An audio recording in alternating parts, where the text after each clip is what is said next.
once I finally got to a point where I was willing to try to be more helpful, or where I wanted to be more helpful, it was that realization that the things I was doing was not helpful to her, or I wasn't able to understand where she truly needed help at.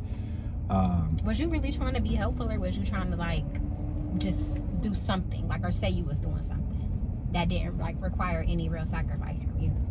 I felt like I was trying to be helpful. Okay. I really did, you know, but I think just from a place of like not really having an understanding, or not being able to like I said, kind of read between the lines.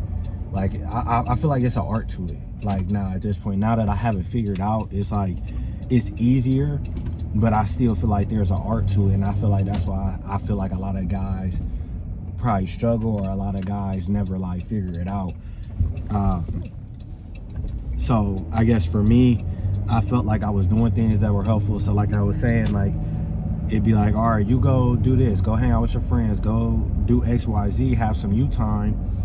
But while she's gone, I'm not accomplishing things that might benefit the household and make sure that she doesn't have the same workload when she gets home. And now she's kind of lost hours in her day. So whether it was like doing baths, or, you know, for a while I wasn't like, I mean, it was bad, y'all. Like I wouldn't do lunches, or you know, he would whatever. not feed the kids, y'all. Like they'd be playing all afternoon. As soon as I walk in the door, Daddy didn't feed us, we're hungry, or whatever. I'm like, why didn't y'all tell y'all daddy y'all wanted to eat? They still do that nowadays, but that's just kid. But I actually feed them now, y'all. So, but it was just like little stuff like that where I thought I was doing something, and it's kind of like that same frame of mode. Like you hear a lot of guys kind of like, oh, I'm watching my kids, or I'm, you know, something along those lines. It's like, you can't be watching your kids. You can't be babysitting your own kids. It's like, you know what I mean? So I think just being young and immature, that's kind of like how you think, or how you're wired. And I think I was able to kind of stand on, I work all the time, I do this, I'm, you know, whatever. And we wasn't eating or nothing, y'all. So it wasn't like I'm a millionaire and I'm paying all the bills, and it's like, oh, here's, you know, 20 bands for the month for you for a shopping budget. It wasn't nothing like that. But I just think like you get in this frame of mode like, well, I'm paying all the bills. And you know, it really took me and her having a sit down at one point in time, and like I had to really ask her, like, you know, break down your day for me. Like, what do you do with your day? Because it was like mind boggling. Like, what do you be accomplishing? What do you be doing? Or why are you so drained, or so this and that? And I could see now where it was probably offensive, or where, and I don't think it was unrealistic. I just think until you ask, or until you get that real understanding as a man, what it looks like for a woman in that space and in that season, you just really can't, you'll never really understand, but you can't even really fathom. Like I wasn't even open to understanding prior to that. And I think that was kind of a big point for us when I finally asked and kind of had her kind of explain and break some things down for me, and I was kind of truly open to receiving what she was saying. So what are some of the things that I was doing that shocked you, or that you didn't consider? Like, I guess, so let me rephrase this. What are some of the ways in which I was like stewarding my time that you didn't consider, or that you didn't understand the importance of? Like one big one that stands out for me is working with the kids, like as far as like education. Like I think, again, just being immature, it's kind of like you think the kids just go to school, and a lot of people do. They just go to school, and it's like it's on the teachers and things like that. But it was like at the time we got young kids, I didn't realize she was like prepping them for kindergarten and doing different things like that. She's working with them on numbers or speech or different things like that. And then once we had like Knox, our second, he's autistic, he's on the spectrum. So it's she's working with him because he's nonverbal for quite some time and different things like that. So I feel like that was a big one where I didn't realize you were spending time throughout the day doing that, and it really benefited our kids, and I really didn't recognize it, because it's like they were going to school ahead of their peers and kind of having information and meeting expectations that the teachers didn't, you know, weren't expecting them to make. are hitting those marks. So that was like a big one.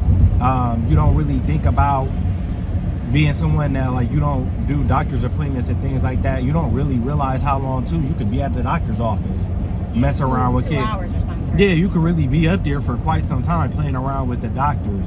At a certain point in time, when we have multiple kids and they're going to different schools or different things like that, you know, or even like our little girls, they were only going to school for 2 hours a day. So it's like, all right, I got to pretty much drop them off and turn around and go pick them back up. And then for only a few hours later, you know, have to go pick up the big kids. So it was like just little stuff like that. And in the midst of that, you got to try to figure out how to have some me time, and then how to, you know, clean the kitchen or clean the house or do laundry or, you know, fold this and that. So, I mean, it was just stuff like that, really like breaking down, like, okay, I can see how the hours and the time could get away from you. So by the time I'm rolling in the door, you know, it's like, well, what you did all day? Because it's like the house looked like how it looked when I left, or, you know, whatever. And it did. It did. And that's the crazy thing, is even now, like when our kids go to school, I'll clean the kitchen in the morning, and then when he gets home in the evening, the kitchen is trifling because we got 4 kids and they come through like a storm and tear up the kitchen. There's crumbs all over the place. And I was spending so much time at one point, like, okay, I have to keep the house clean. I have to make sure I'm taking care of our space, to where I was just working around the clock to maintain a space that wasn't going to look perfect in the first place. But it was definitely challenging. I would say the first 10 years of our relationship, because we were so young when we got together, and we had to figure out who we were as individuals. We had to figure out who we were as parents. We had to figure out who we were as spouses. And it was just a lot of trial and error. And what were we listening to more recently, where it said, you know, God may, you know, put you in a relationship where your spouse triggers you, or, you know, triggers like whatever that issues might have been you have. Jerry. That might have been Pastor Flowers. We were either listening to Pastor Flowers, or it might have been the With the Perrys episode, where they were talking about healing or parenting for generations, future generations. And they were saying, like, yeah, you know, you could find yourself in a relationship where you're being triggered. And I feel like the dynamics that we had were very much that, like, where it's like, I wanted to be Superwoman, I wanted to be this martyr. I felt like in order to be a good mom and to be an extraordinary woman, I had to do all these extraordinary things. And I felt like you came in very much selfish and willing to let me play that role. Yeah. And I think I also resented the fact that you allowed me to go so hard without it felt like ever attempting to lessen my burden. Yeah, and I agree with that 100%. And I think that's when you're able to have a shift into true, in my opinion, manhood and headship and leadership, when you can kind of pick up on those things. Like, to me, like, that's the makings of a good leader. Like, in any regard, like, even if you think about a corporate setting or different things like that, and you're the leader of a team, or you have to manage, you have to be able to pick up on those things. Like, if you see one of your people not hitting the mark, or not hitting the same workload or metrics that they used to, it's being able to see that and pick up on that, and realize, like, being able to pull to the side, or just being able to recognize what's going on and read the room, or being able to pull them aside and have that real talk, have that real conversation with them. Like, hey, I noticed you're usually here, you're not really making it. Is everything cool? Is everything, you know, is anything going on? And truly creating an environment where the employee, or whoever it is, whoever you're leading, the team member, can be like, hey, I got this going on, or hey, this is something that's plaguing me right now, and I'm not able to do X, Y, Z. And you being able to collaborate with them and kind of finally be like, oh, okay, all right, bet. All right, what do you need from me? Or how can I help you be more successful at this point? And that's something that I think a lot of times we lack, or a lot of times that we don't understand. And it took me a good chunk of time to kind of really finally realize that personally. Yeah, I agree. But like I said, once again, I'm not going to put it all on you, because I didn't create an environment where you were really going to learn that, when I was willing to shoulder all the weight because I thought it made me better, versus realizing, like, you can be or you don't have to be extraordinary. You know what I mean? Like I was very much black and white, to where I felt like either I need to be operating all the time at 150% or I'm not doing anything at all. Yeah. So I felt like part of my opportunity for growth in that season was being able to look to you as a partner and as a leader of our household versus taking on that leadership role, because like I said, I didn't see those qualities in you at that time. Yeah, I mean, yeah, it's tough. It was very much so. I think for a while it's like tug and pull, and I think until you get to that space where you realize it's a true union, it's a true partnership. Like if she's failing, then I'm failing, and vice versa. If I'm failing, then she's failing. It can't be one side winning and the other side not. You know what I mean? If y'all gonna be successful, and I think it just takes a while. I'm thankful. Like I hate all the struggle that we had to go through, but I also recognize too, or something that, at least in my opinion, I feel like we as men need to go through that and have that experience, because it's not innate in us. It's not, you know, it's not something we just kind of come with. And I think a lot of guys spend time, I think a lot of people kind of put a lot of focus on self and self-work and things like that. And I'm not suggesting that people should go through turmoil and have to go through these trials and tribulations, but I think there's a realization that you have to have within a relationship on what it looks like to show up for your partner. And I think a lot of times when we're so focused on self, it can make you a bit selfish. It can make you feel a little bit that you know better, or you have the way.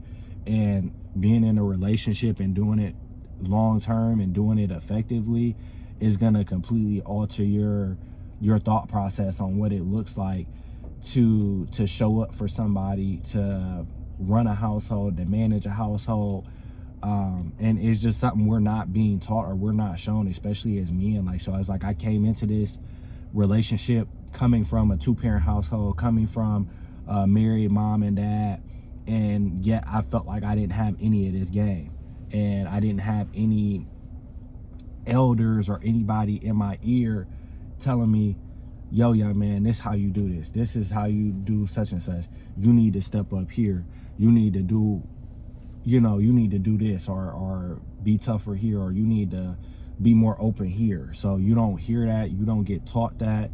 And I think by the grace of God, like, you stuck around with me, and it's taken me some time, but it's finally clicked now. It's finally understand. And I feel like now we're hitting that sweet spot of how to work together to cohabitate, to parent, to manage a household, to be in partnership and relationship. So, it's been a time, and but overall, like, I'm thankful, and I'm glad. I would have preferred to be here sooner, but it definitely took just a lot of growth on both our parts for